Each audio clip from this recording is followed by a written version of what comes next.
I want to thank Judah for inviting me here and Eric for setting up this broad view of data science and artificial intelligence. I'm going to be a little more focused on data science and artificial intelligence in the field of medicine because that's what I do right now. I have done all those other things Judah mentioned. I was also a plant breeder for a while.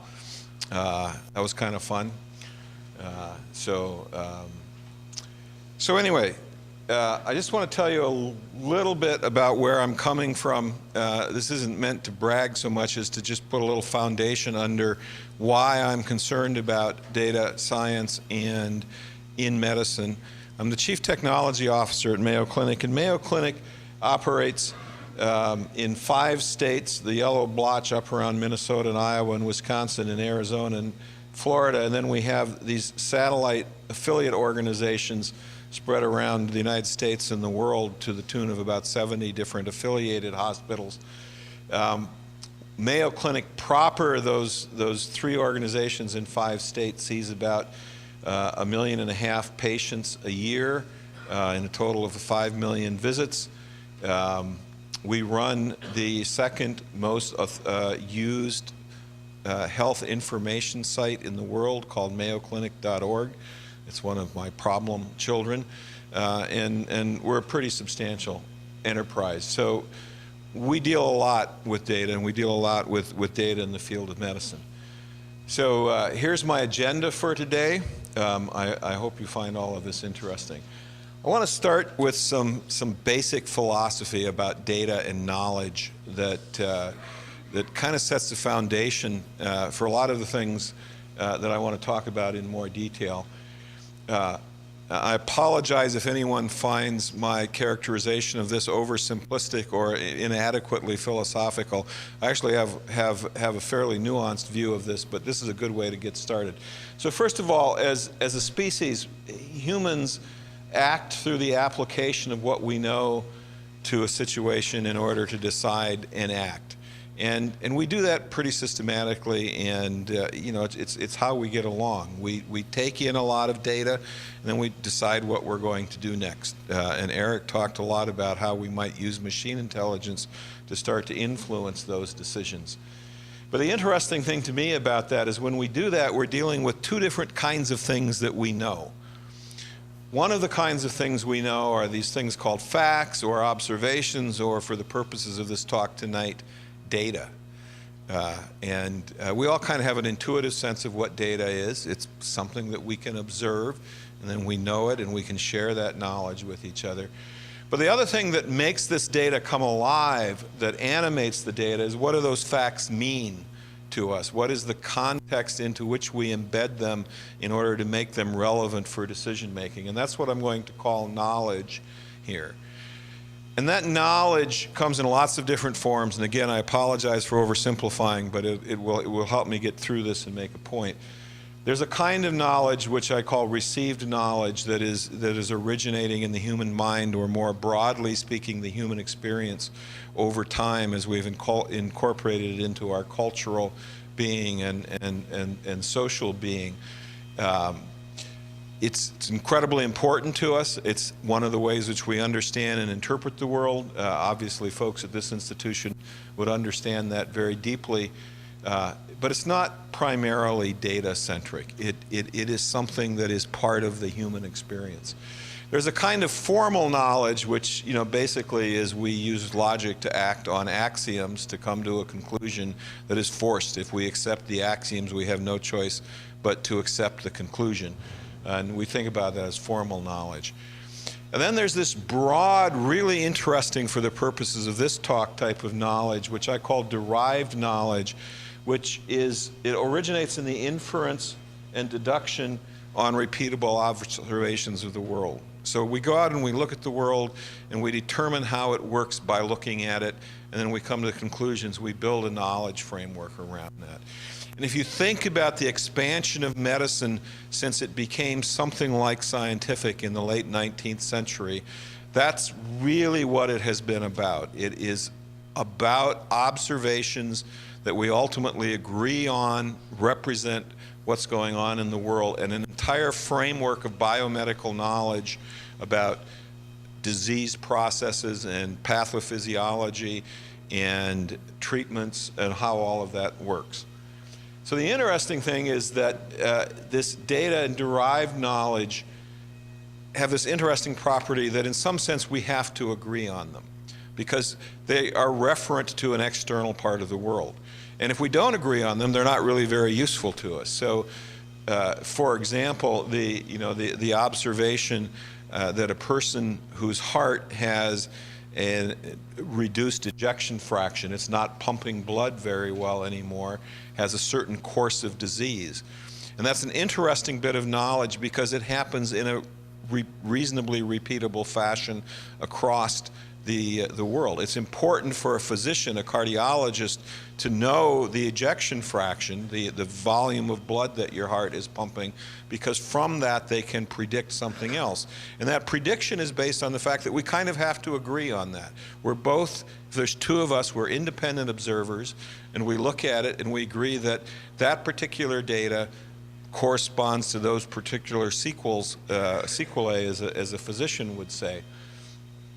At the end of the world, at the end of the day, all of this is dictated by the science of medicine, if you will. We make these observations, we understand how the world works, how medicine works, and that's sort of built into the structure of the cosmos, and therefore it's predictable and it's repeatable and all of that. Now, it's a highly oversimplified view of the philosophy of science, and I'm not applying for a job as a philosophy professor here, so I'm going to try to get by with this.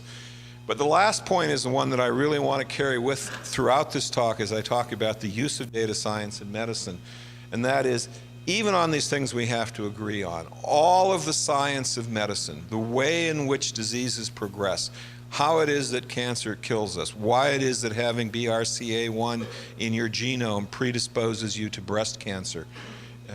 All of those things, even though we have to agree on them, even though they are externally referenced to the world, in medicine and in our daily lives, the process of making decisions is still a human act.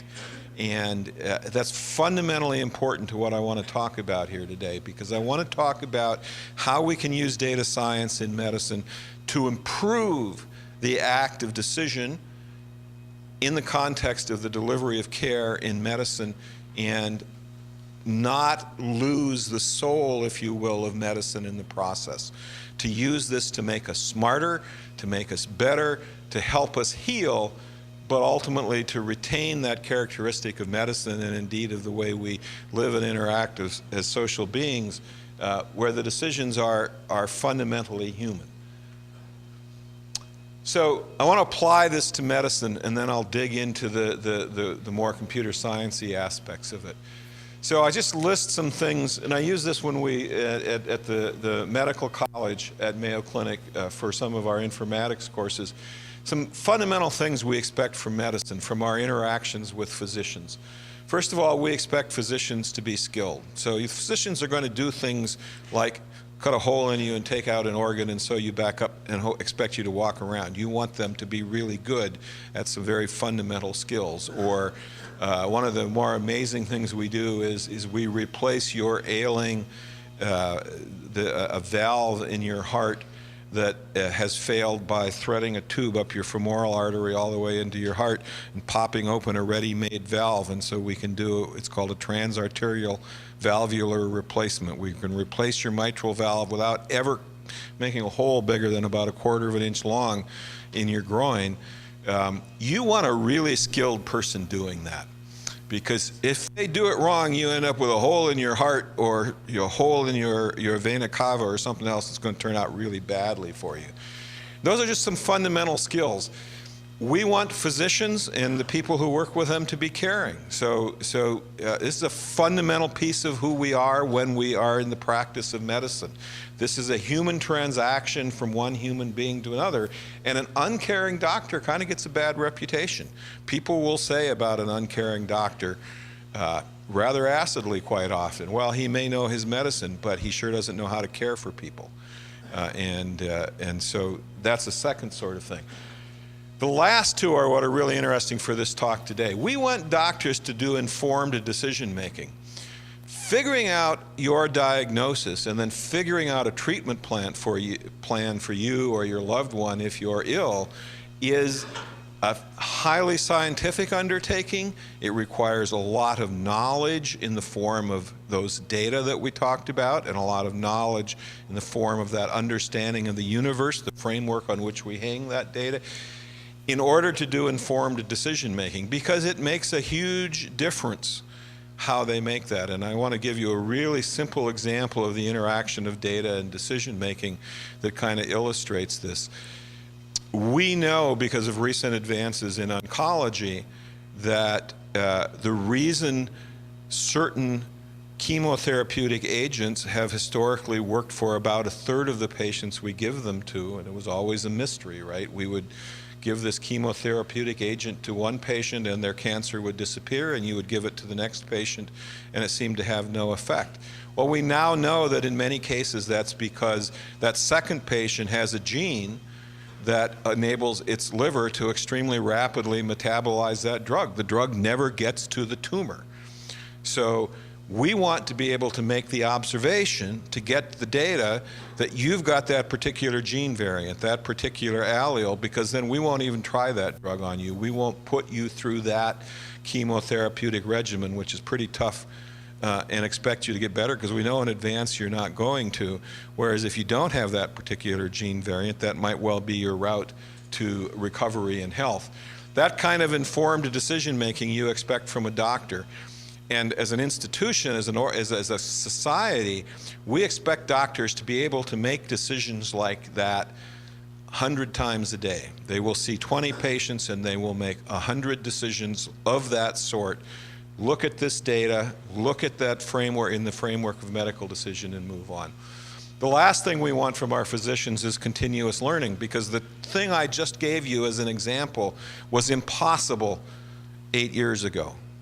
We just simply couldn't do that. And so the best oncologist in the world was shooting in the dark when they prescribed that particular medicine. They didn't know whether it was going to work for you. It was just a good first-line guess that it might. So how does all this work?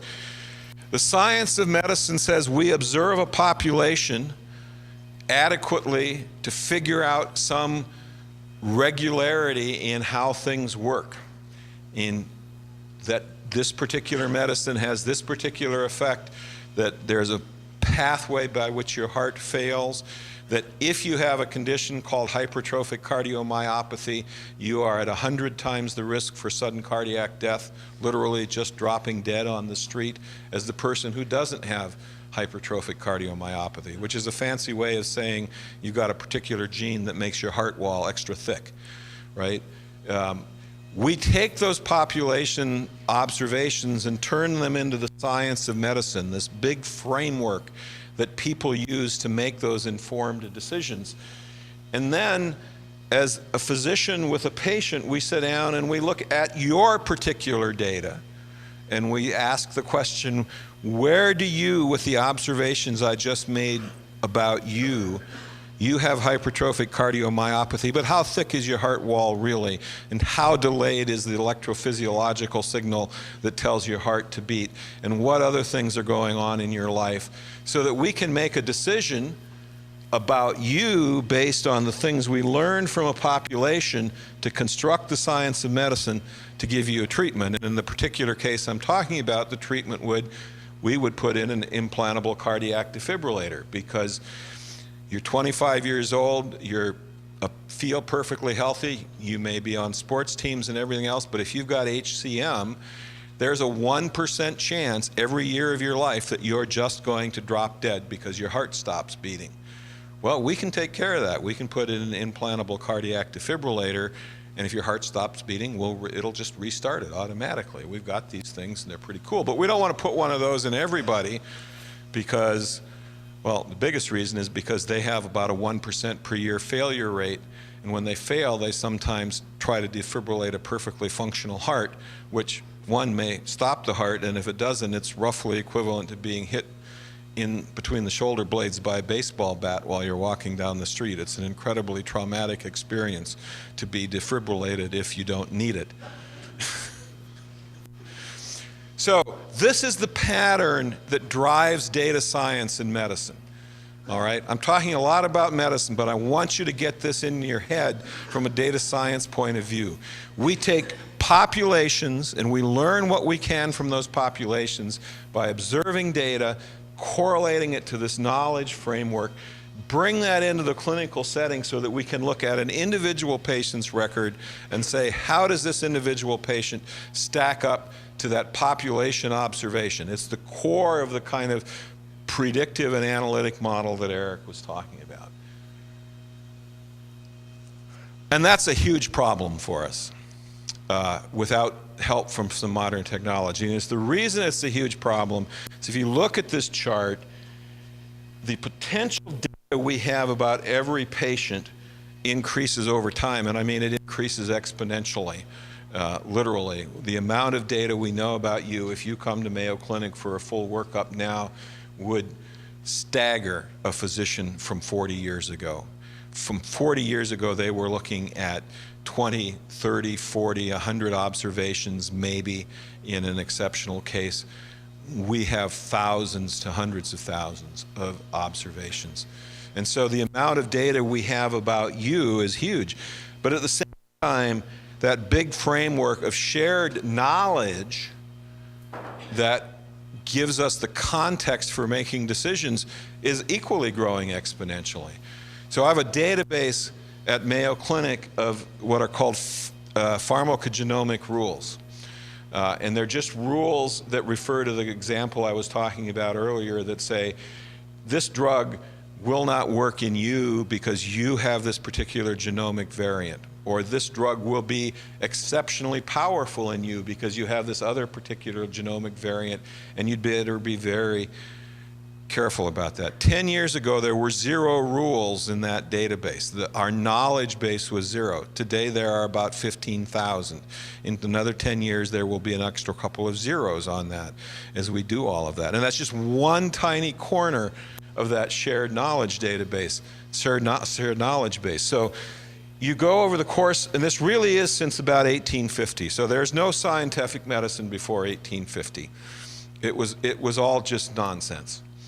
There were some skilled people, there were certainly some caring people, but there was no science of medicine until roughly 1850, and it's all happened since then. We collect huge amounts of data, and we have huge amounts of knowledge, and the physician sits here right in the middle, and they're trying to figure out what their patient's pile of data means relative to that mountain of knowledge in order to make a treatment decision. It's why you get increasing super specialization. You know, we have ophthalmologists at Mayo Clinic, and they take care of people's eyes. But we have ophthalmologists who are retinologists. They only take care of people's retinas. Well, that's that specialization. But then we have retinologists who only deal with what are called macular holes. So they're maculologists, I guess. They deal with maculas. The only thing these people treat is the macula of the retina. All right. So enough of my medical school lecture. When am I going to talk about data science? This is all about data. And in particular, if you haven't figured it out, this here, that is data science at the core of why we need data science. How do we get from population observation to predictable knowledge, reusable knowledge? But very importantly, this is too. So this is how do we use data to learn. This is how do we apply that learning to a particular data set, and that particular data set is you, or it's your child, or it's your wife, and that's a critical thing that we do. So now I'm going to take a little bit of a side and talk to you about how unmanageable or how exciting this problem has become for us. And my thesis here is that in the 21st century, there's a lot of data, and in the 21st century, we are reaching the point where I tell people everything happens twice. So there's a real Mayo Clinic that consists of a lot of buildings, in those 5 states. 463 buildings, I believe, I have switches, routers in, so there's a lot of buildings. Where we see real patients, flesh and blood, living people with real conditions, and they're seen by real flesh and blood physicians inside actual physical facilities. That's the real Mayo Clinic. No surprise there, right? We all deal with the real world. But we have wired that real Mayo Clinic that we're getting close to the point, we're not there, but we're getting close to the point where we're essentially creating a simulation of Mayo Clinic right alongside the real one. We stream all of the data off all of the ventilators in all of our 120 operating rooms, all of the beds in the ICU. We know every ventilator setting. We know how many breaths those patients took in the last minute. We know what their blood pressure was. We have 17,000 physiological monitors that are monitoring our inpatients. All of that data is going into a big data bank, and it just goes on and on. We're close to the point where when you come to Mayo Clinic, if we don't have your genome, we will automatically recommend that you have your genome sequenced.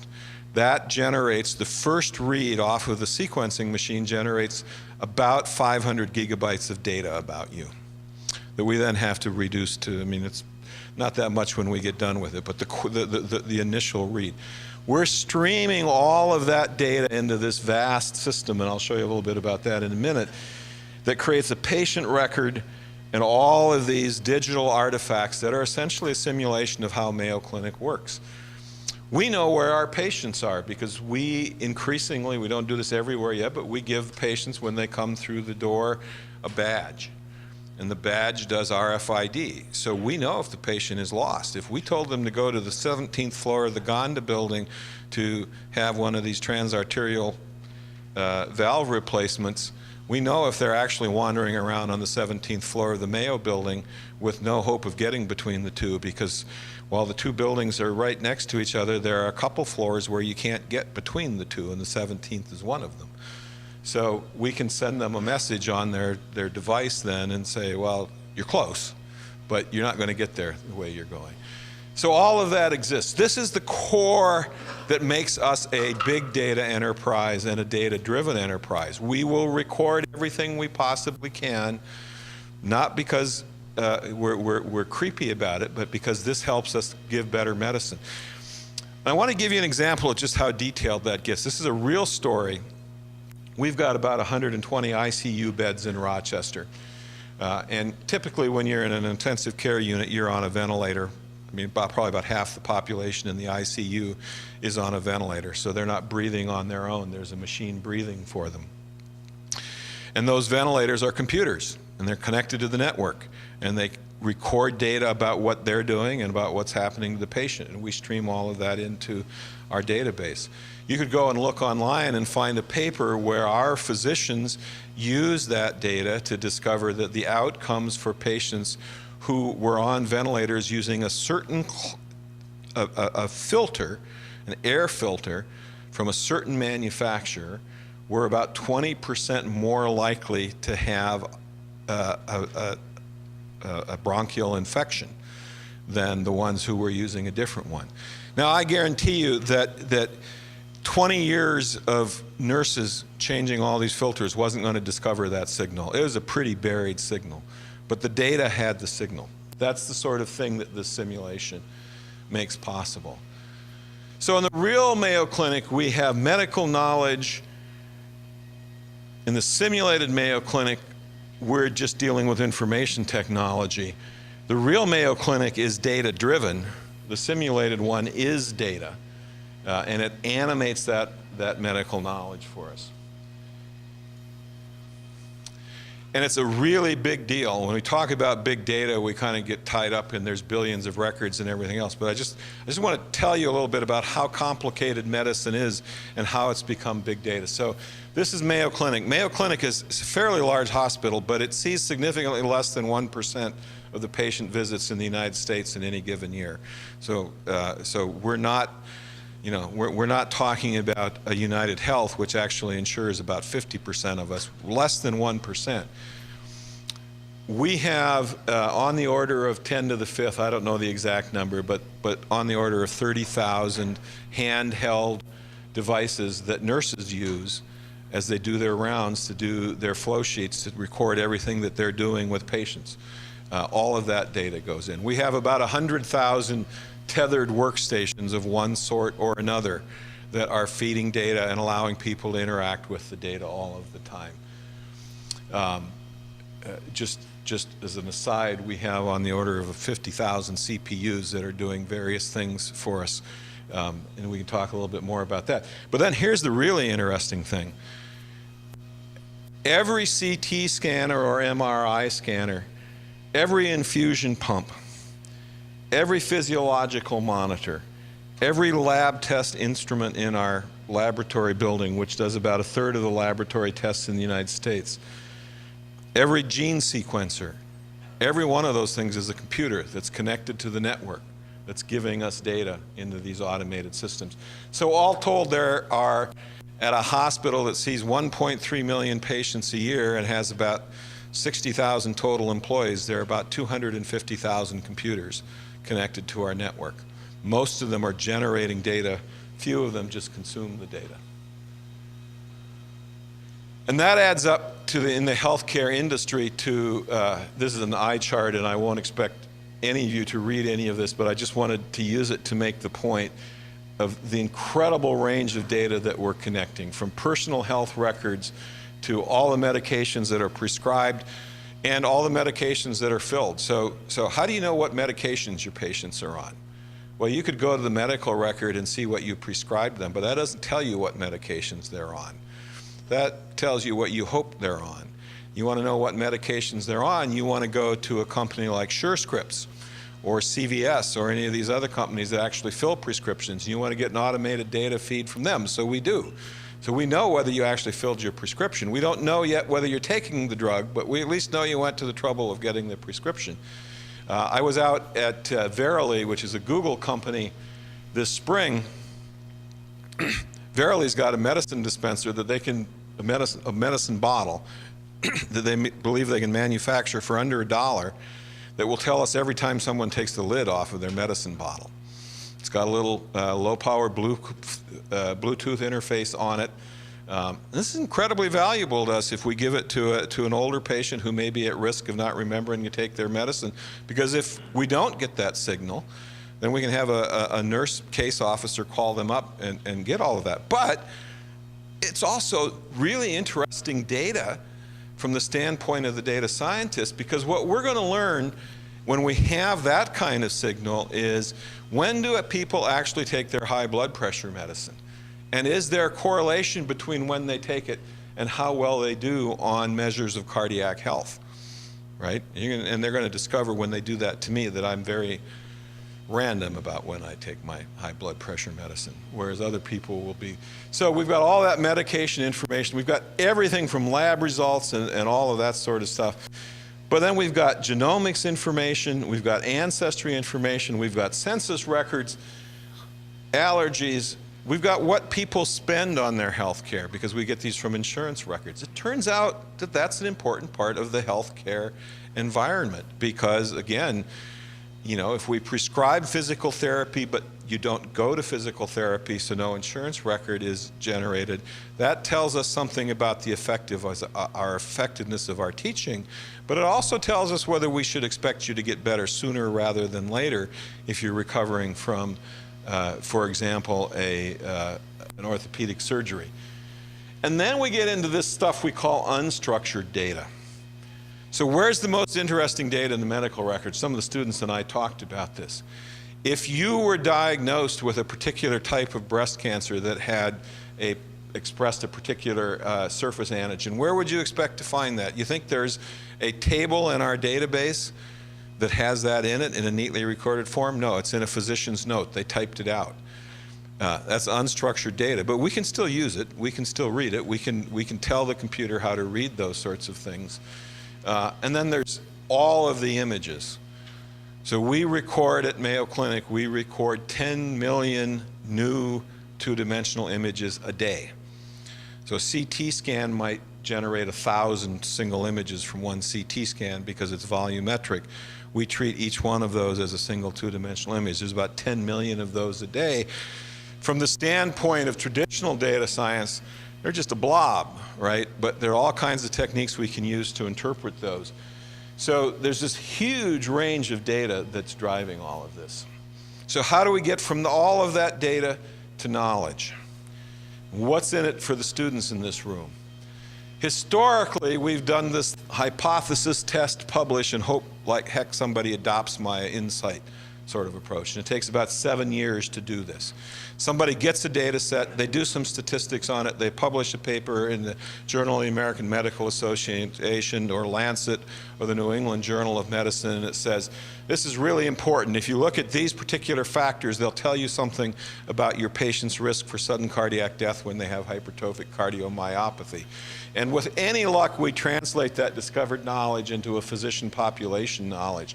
And we figured out through analysis, it's roughly 7 years from the time someone in the lab makes a really great observation until that becomes anything remotely like widespread use.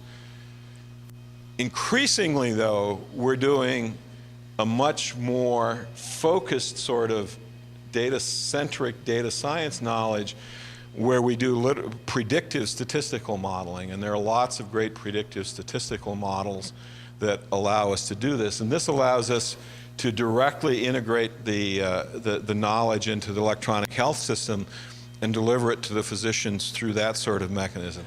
So to go back to hypertrophic cardiomyopathy, if you can collect 10,000 patients in Europe, say, and this has been done, who have a longitudinal history of HCM and observe which ones have experienced a sudden cardiac death episode, either one that killed them or one that didn't, and then you can correlate that with all of the lab results you've got from them and say an echocardiogram that gives you some idea about the structure of the heart, and a measurement of the septal wall thickness, which is the thing that's awry in HCM.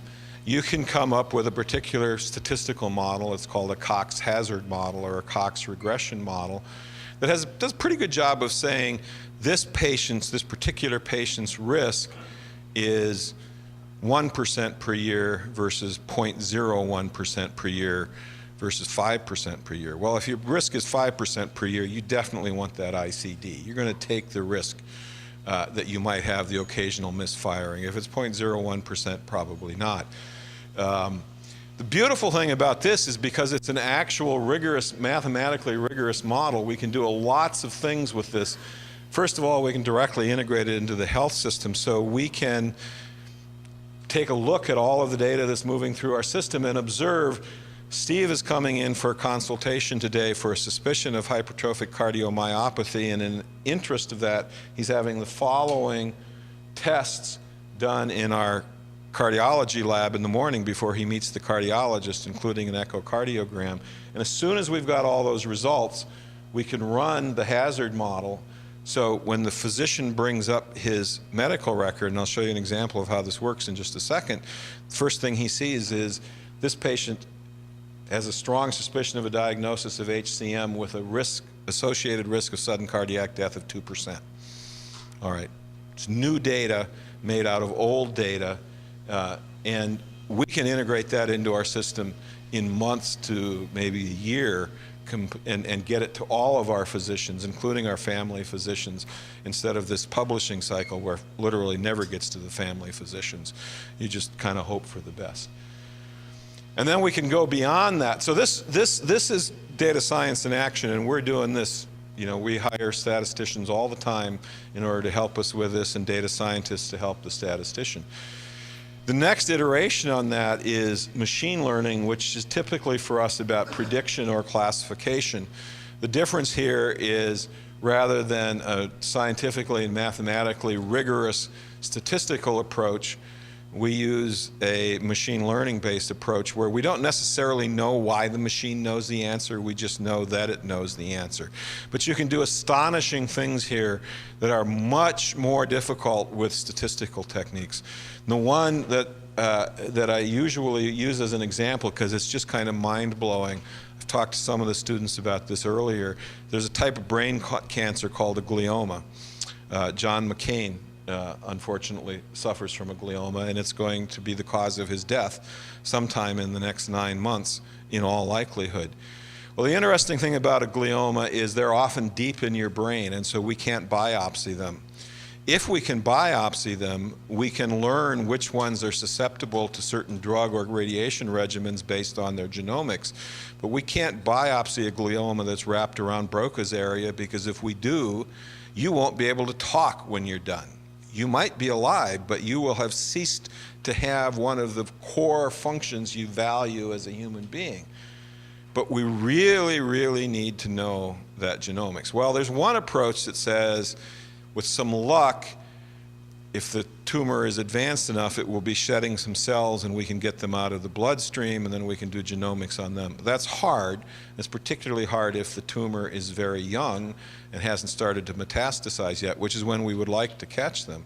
So I have a researcher who is using machine learning on MRI scans to look at the fine microstructure, the microanatomy of the glioma, to predict the genomics of the glioma so we know what drugs or radiation treatment to give these patients. Now, this is an astonishing thing. We're essentially doing a virtual biopsy, and no human being on earth can do this. This is a machine doing something cognitive that no human being on earth can do. Some of our best pathologists do pretty good at guessing those sorts of things, but it's pretty rough. The machine is very good. And I'm going to show you an example from a different field of just how good these kinds of algorithms can get. So again, this is a machine algorithm. We can stick it into the system. This is a new piece of data we can present to the physician in their decision-making process. And the only way we can get there is if we have data scientists. So the interesting thing about the last two, and the number 2 and 3 of those things I talked, is they follow a pattern, and this will look a lot like that pattern I showed you earlier about how the care process works. But this is the pure data view of it. And it goes like this. If we have big enough data, that is, if we have enough cases, and we have a sufficiently focused clinical question that goes with that, then we can apply machine learning and statistical algorithms in such a way that we generate what I will call a medical or a clinical algorithm, because that's really what I just described, right, is a clinical algorithm for telling you about the genomics of a tumor based on its morphology, right? So this is pure computer science. We need all the expertise we can get in the world to make TensorFlow better and our statistical algorithms from mathematicians better.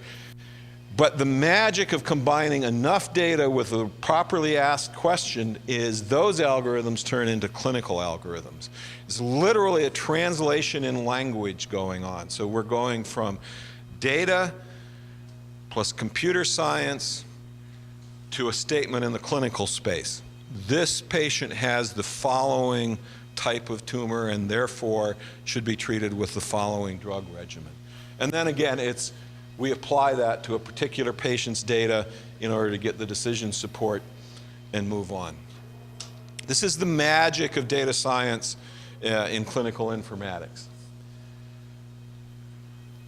So what kinds of things can we do? Eric has already been through these, so I'm going to go through them very quickly because I know I'm over time. Descriptive and predictive statistics, there cannot be too many statisticians in the world. The wonderful thing about statistical models as compared to machine learning models is statistical models rigorously validate a scientific hypothesis in a way that is extremely useful to medical science. We can do machine learning. We don't get the value of usually validating a scientific hypothesis, but we can get great predictive or classification value. And classification is just a computer scientist's word for diagnosis, by the way, so it's really valuable. Deep learning is just machine learning on steroids, so to speak. So it's not really something unique. Really, machine learning is the canonical machine learning is neural network, and deep learning is what happens when you stack the right 9 neural networks on top of each other to get a better answer.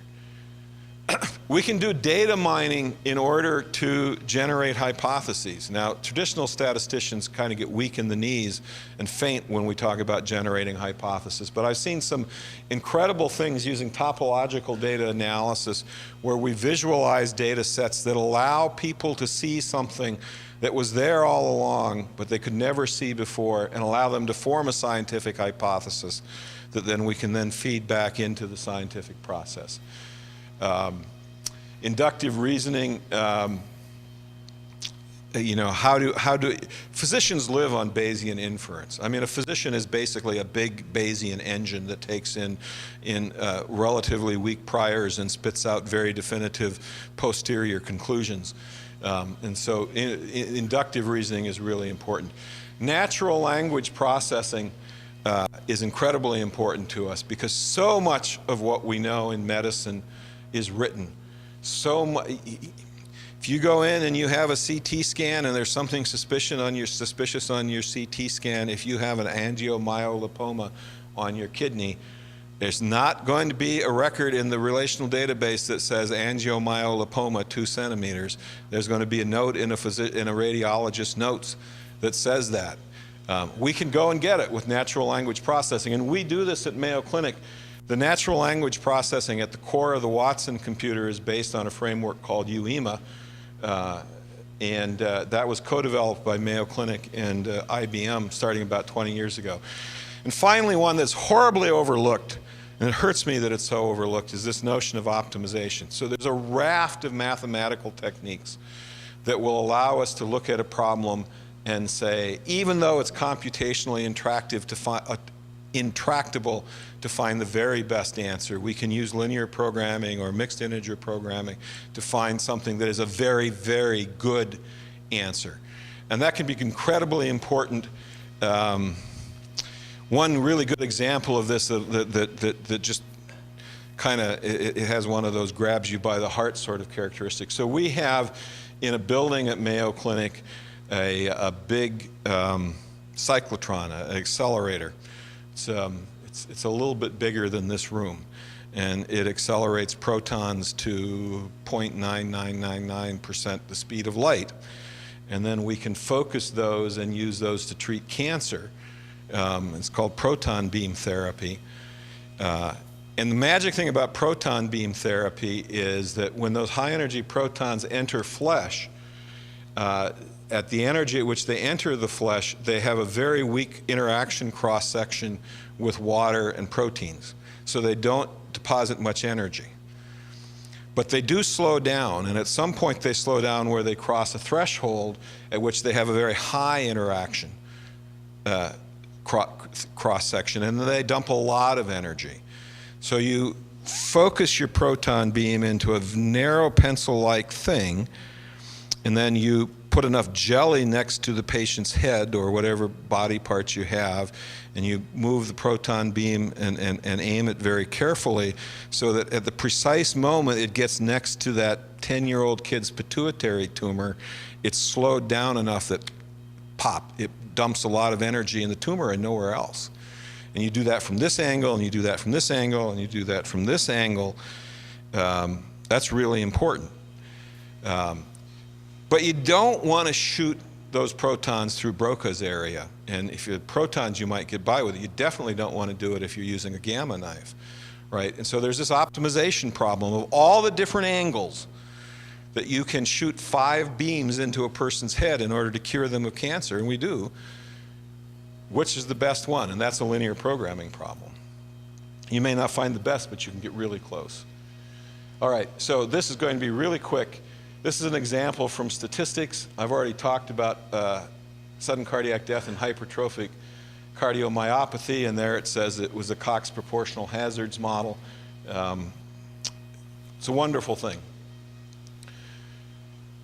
I want to talk a little bit about deep learning, just to kind of get your juices flowing here a little bit. So this is a paper, you can look it up in Nature. It was done by Stanford University, not by Mayo Clinic, where they looked at a library of about 250,000 color photographs of skin lesions in order to try to classify them into 23 different types of skin cancer and other benign lesions. And so they used a 9-layer deep convolutional neural network, the details of which I won't go into.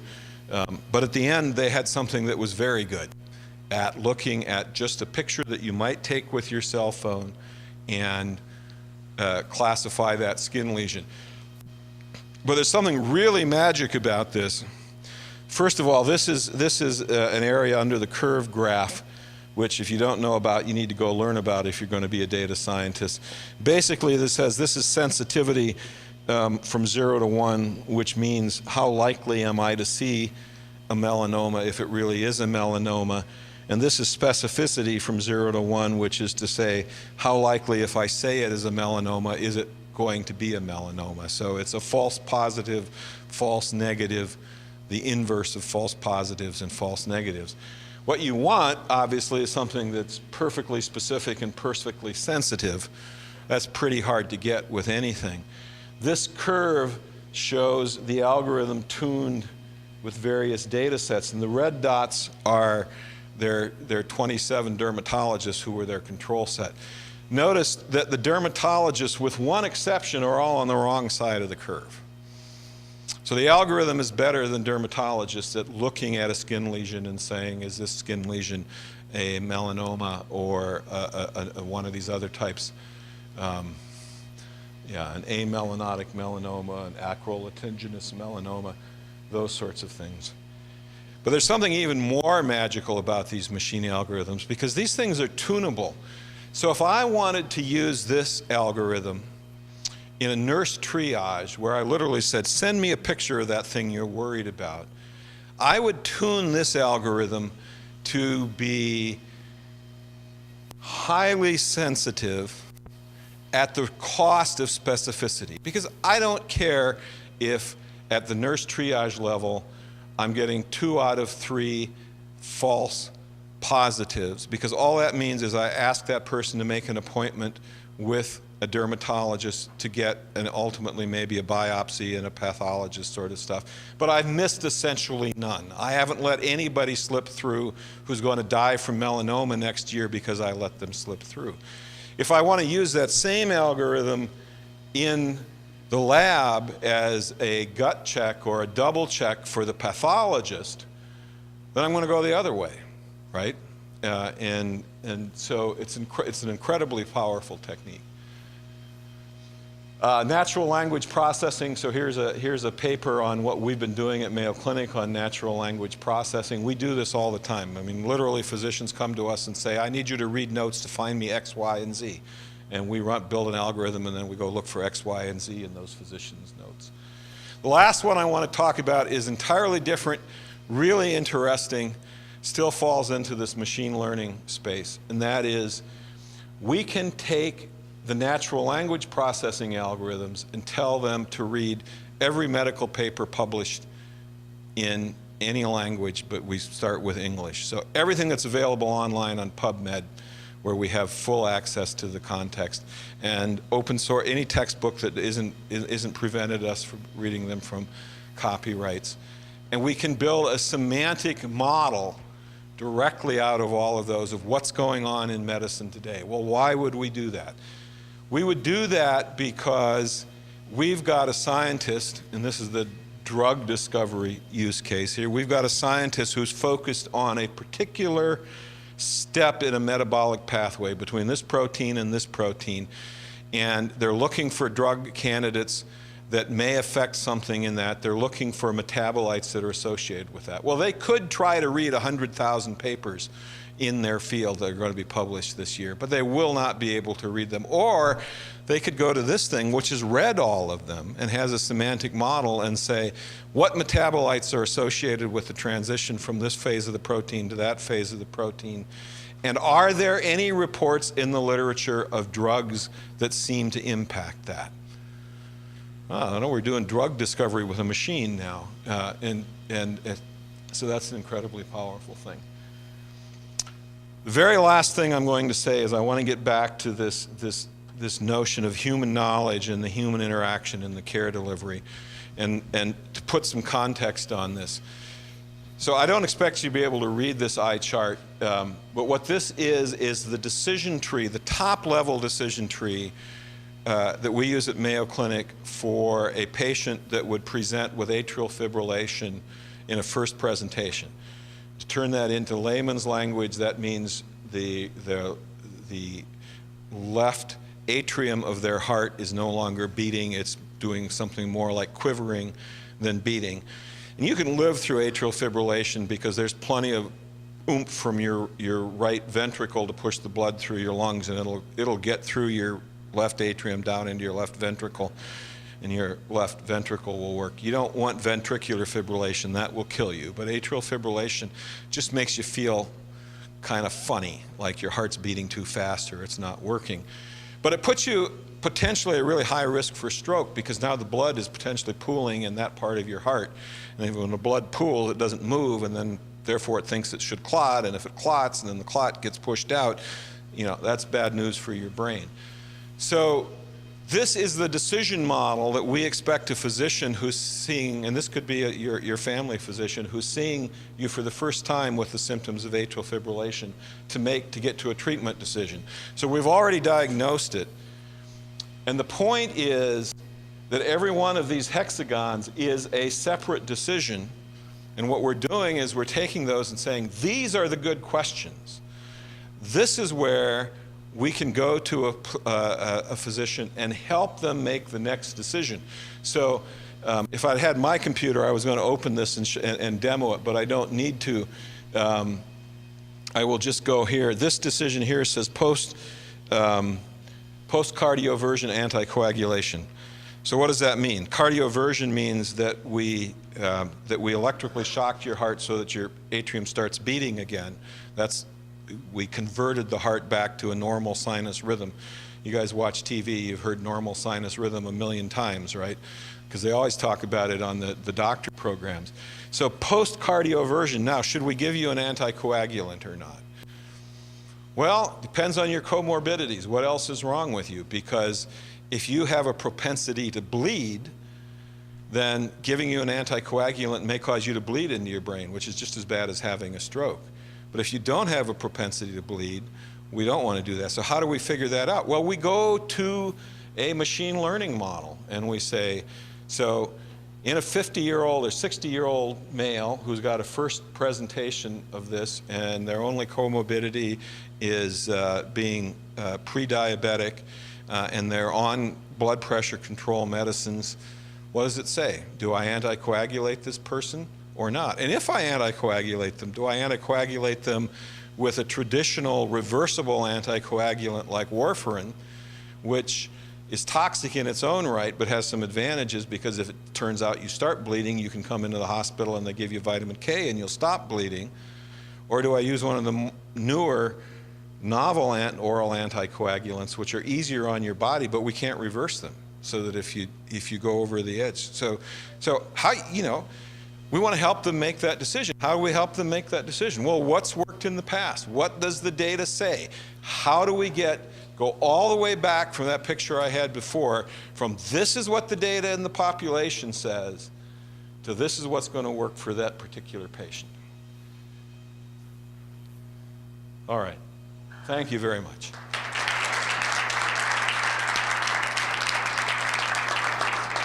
Sure. If anybody has any questions? Yeah. We see that medicine becomes more tailor-made thanks to mathematics and data science. Yep. So the doctors of tomorrow will have to catch up in their mathematical skills and computational skills. So, however, med schools disregard the major of the undergraduate students when looking at their application. Do you think that they should enroll more quantitative students? Yeah. Yes. So the short answer is yes. I mean, the question is, should we look more at undergraduate majors and favor people who have a data science potential or a data literacy in the medical school admissions process? Or mathematics. And Mayo Clinic's answer would be yes. The American Medical Association is getting there. So as of 3 years ago, you can get a board certification in medical informatics, which means they're saying you're good at data and you're good at medicine. But you're right, we're a long way from having that being a universal quantifier. But you cannot do medicine well if you don't understand data in the modern world. That's just the reality of it. Yeah. So as this is importance of data and the usefulness of it keeps like improving, then what ultimately is the role of the doctor? And you have shifted. Well, I'll say two things. In the short term, that ability to get focused questions and use the data to answer focused questions along the lines of what Eric was saying is really important. These machines are not dermatologists. They're machines for answering a very specific question in dermatology, and they do not have, at this point, and I think in the next decade, a baked-in understanding of the science of dermatological oncology. And that's really important because there's a lot of nuance in making those medical decisions that goes beyond just knowing what the data says. But I think even more important than that is we practice medicine in this country when we do it best in a format that says the decisions to be made are being made by the physician and the patient as a joint decision-making exercise. And that's really what we call the delivery of care. And you go back to my 4 qualifications for a physician: their ability to care and their ability to help you understand what you're being told by the machine, help you understand how that applies to you. In my mind, and this is where I reveal myself to be a closet humanist, despite having been a physicist and a computer scientist most of my life, to me, that's the critical thing. I do not believe that the right approach to medicine, and this is certainly true of Mayo Clinic as a whole, is the machine's got all the answer. You come in, we'll draw your blood, and we'll tell you what to do. This is a matter of understanding you, your situation, explaining it to you, explaining it to your family, and then helping you out. And in some cases, it's pretty trivial. I mean, if your problem is you've got a little bit of hypertension and you're 45 years old, the machine's going to say you should start on a diuretic, and we're going to go with that. But a lot of medicine goes well beyond that, and I don't think there's any substitute for there being another human being in the room who understands both you and the medicine, and I certainly hope we manage to keep it that way. Yes?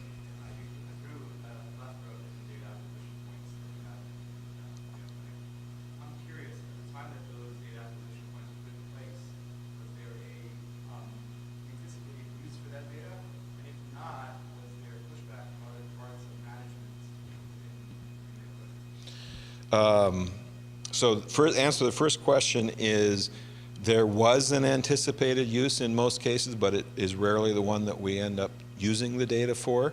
So there is a case for proactive recording of information. At Mayo, at least, we don't have a lot of problem convincing people of that. We have a harder problem convincing people there's some data we maybe just should let die than we have of convincing people to store data. Now, I'll give you an anecdotal example of that. We recently launched a partnership with the National Center for Supercomputing Applications at the University of Illinois in Urbana-Champaign to do our genomics research because we burn a lot of computational power solving these genomics questions.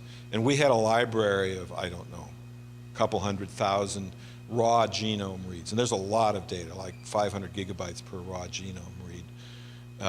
No one had thrown away any of that data. In order to get it to the University of Illinois at Urbana-Champaign, The fastest bit rate I could come up with was to bring in a rack, set it in the data center, copy all of the data onto disk drives, put it on a FedEx truck, and drive it to Illinois. That turned out to be faster bit per second than anything we could do on Internet 2. That's how much data those guys kept. And we were very supportive in their doing it. Judah. Just one thing. If you look over a number of decades, there have been AI crazes followed by AI winters.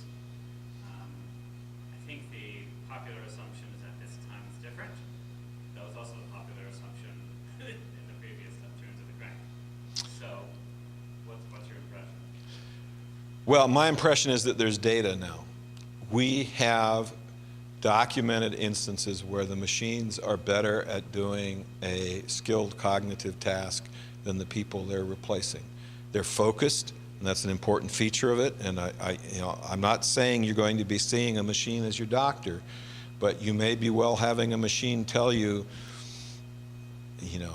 that you should see a doctor about that mole, or to use a more focused one that the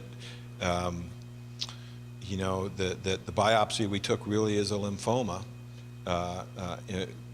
We'll have a pathologist look at it, but the machine is actually better at telling us whether it's a lymphoma or not. So I think the first data point is we have never been in a case where artificial intelligence could do anything better in the cognitive realm than the people it was trying to augment or replace. And we are now there without question.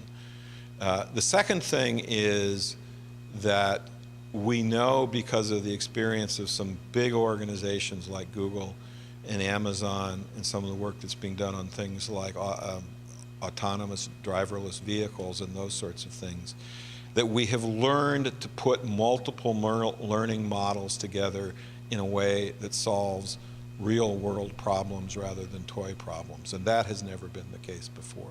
Now, I don't think nirvana is 5 years away. I think there's some open questions on whether the world can afford enough computational power to do some of the things we think we would like to do. I mean, data storage is cheap, but it ain't that cheap. I mean, we still spend a lot of money on this stuff, but there are some qualitative changes. And I think the last thing I would say is that the machine learning models we use now are much more explicitly modeled on what we know works in nature than they have been in the past. They're less theoretical. The convolutional neural networks and these cascading neural networks, we know they work because we've seen them working in neuroscience and other places. I want to tell you a story just before, and then I'll let you all go, just to put a little bit of humility into all of us. And Eric and Judah know that I think humility is important. So we can train a neural network to look at an image and recognize a lesion in a mammogram to detect breast cancer. And these things are actually built into mammogram machines now that are pretty valuable. But I want to tell you about a paper, and I think you can find this one in Nature too. It was published about 18 months ago, in which a researcher in Scotland, in an effort to prove that neural networks actually really are good at this, took a dozen pigeons and did typical B.F. Skinner reward operon training, showed the pigeons mammograms, and if they pecked at tumors, they got peanuts, and if they pecked at anything else, they didn't. And so he trained the pigeons. So, we're not talking about human intelligence here. By whatever it is, it's not human intelligence. So when he was all done, there was no one pigeon could beat a radiographic oncologist. But the consensus of 10 pigeons routinely, absolutely every time, got it more right than the... So you don't have to believe we can train machines to be as smart as our best physicians. You just got to believe we can train them to be as smart as pigeons.